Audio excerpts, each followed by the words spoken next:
តើហេតុអ្វីត្រូវមាន Gmail រឹងមាំសម្រាប់វីដេអូនេះនឹងនាំបងប្អូនមកស្វែងយល់អំពីហានិភ័យនិងសារៈសំខាន់ដ៏ចម្បងនៃគណនី email ផ្ទាល់ខ្លួនរបស់បងប្អូន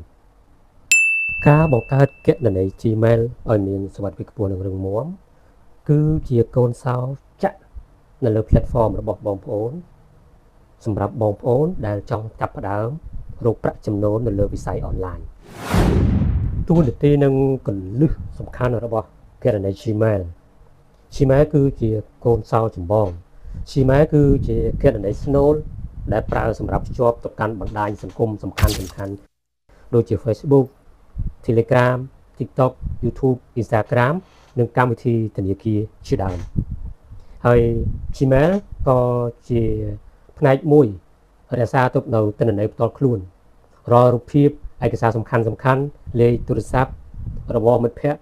និងប្រវត្តិសារផ្សេងត្រូវបានរក្សាទុកដោយស្វ័យប្រវត្តិនៅលើ Google Drive និង Google